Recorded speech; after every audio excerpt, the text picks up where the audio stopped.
వాళ్ళ మార్పిళ్ళు ఉంటాయి, జరుగుతాయి.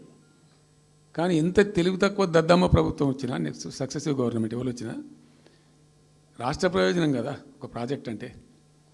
ప్రజలకు నీళ్ళు వచ్చేది కదా, ప్రజలు బ్రతికేది కదా, దాన్ని కొనసాగిస్తారు. ఇప్పుడు ఒక్క తట్టెడు మట్టి కూడా తీయలేదండి. మా గవర్నమెంట్ పోయిన తర్వాత పాలమూరు ఎత్తిపోతల పథకంలో ఒక తట్టెడు మట్టి కనీసం నేను తీయలే.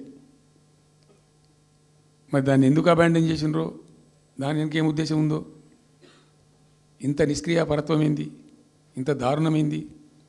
2 నెట్ సంవత్సరాలు గడిచిపోయినాయి. ఇప్పుడు మేము గమనిస్తున్నాం. మధ్యలో ఏమైంది, కేంద్ర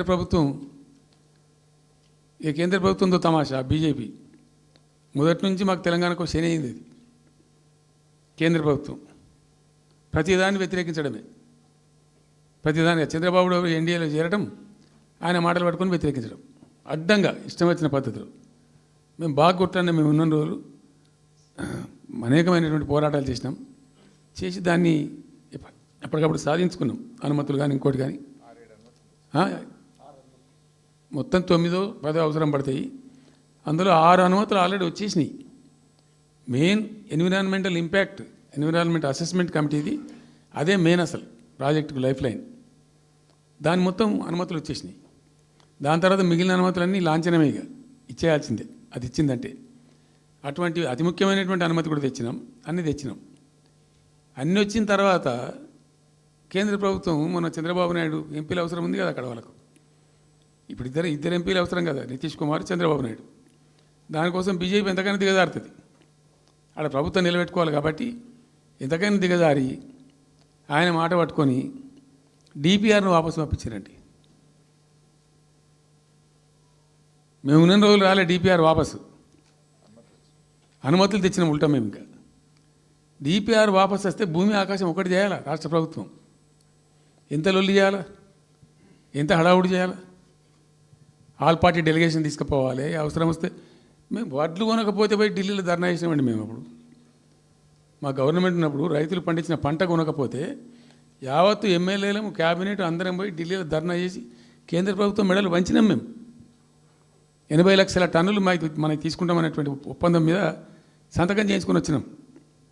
వడ్లు కొనిపించినాం ఎఫ్సిఐతోని. మామూలు వడ్లు కొనకపోతేనే మేము అంత అడావుడి చేసిపోయినాము. కానీ ఒక ఇంత పెద్ద ప్రధానమైన 3 జిల్లాలకు సంబంధించిన ప్రాజెక్టు డిపిఆర్ వాపసు పంపిస్తే వీళ్ళు కుయ్యలేదు, కుట్టుకోలేదు, వాళ్ళకి చెప్పని కూడా చెప్పలేదు. తెలియదు ఎవరికి బయట. జస్ట్ దేవర్ ఇంకా బాధాకరమైన అంశం ఏంటంటే, అసలు 170 టీఎంసీలకు దాదాపు మేము ఏమి చేస్తే బ్రిజేష్ ట్రిబ్యునల్ నడుస్తుంది కదా. దీనిలో ఎట్లుంటుందంటే ఇంకో విషయం అండి, దీన్ని స్పష్టంగా చెప్తున్నాను, మళ్ళీ కన్ఫ్యూజన్ వద్దు.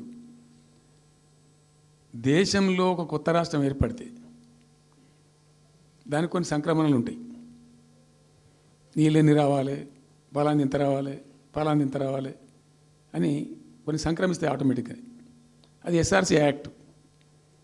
భారతదేశంలో ఇనీషియల్గా ఉన్నాయి 14 స్టేట్సే. ఇప్పుడు జమ్మూ కాశ్మీర్ అదేదో వాళ్ళు చేసినారు, కానీ అదర్వైజ్ 15 రాష్ట్రాల తర్వాత ఏర్పడ్డాయి. వాళ్ళు దాన్ని ఇప్పుడు యూనియన్ టెరిటరీ చేసింది కదా లద్దాఖ్ను. 15 అంటే ఒరిజినల్గా ఉన్నదానికంటే ఇంకో రాష్ట్రం ఎక్కువ కలిపి కొత్త రాష్ట్రాలు వచ్చినాయి. సో వాటికి ఒక పద్ధతి ఉంది. ఏ రాష్ట్రం ఏర్పడ్డప్పుడు దానికి ఏదేమి ఇవ్వాలి, హైకోర్టు ఎట్లా, పలాంది ఎట్లా అన్నీ దానికి ఒక చట్టం ఉంది. అవన్నిటిని బుల్డోజ్ చేస్తూ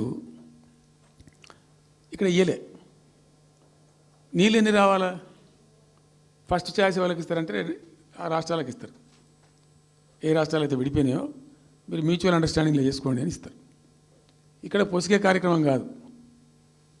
కాబట్టి మేము ఏం చేసినామంటే 1 ఇయర్ తర్వాత, 1 ఇయర్ లోపు ఒకవేళ పరిష్కారం అయితే 2 రాష్ట్రాలు చేసుకోవాలా, లేదా సెంట్రల్ గవర్నమెంటే ఆర్బిట్రేషన్ ద్వారా చెయ్యాలా కూర్చొని.